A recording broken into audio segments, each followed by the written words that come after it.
दादा आपके समर्थक इंतजार कर रहे हैं दादा, जेल से बाहर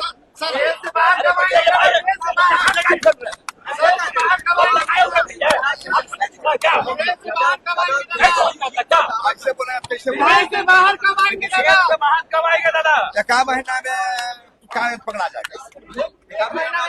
आपके समर्थक सब उदास है दादा। नए उदास हम आ रहे हैं। क्या क्या क्या महीना लगेगा? नीतीश कुमार के बाद कौन होगा दादा? वो नहीं जानते हो, तो नीतीश जी तय करेंगे। बताइएगा मुख्यमंत्री। कहा तो रहे हम, नीतीश जी तय करेंगे। क्या आपका आशीर्वाद है निशान? हाँ है, आपको लगता हम है तो बहुत पहले बोले। भाजपा के मुख्यमंत्री बनेगा दादा तो स्वीकार होगा आपको? सब शिकार है, जो करेंगे कुल आदमी हमारा शिकार है, शिकार। नीतीश कुमार नहीं रहेंगे तो हम भी कहा दिए क्यों नहीं रहेंगे, तो हम करे नहीं लड़ेंगे इलेक्शन। आप नहीं लड़ेंगे। नहीं रहेंगे तो नहीं रहेंगे दादा। वो थमड़ा है, अब नहीं लड़ेंगे। नहीं लड़ेंगे दादा। बाल बच्चा लड़ेगा। निशांत और तेजस्वी में आपको कौन बढ़िया लगता है?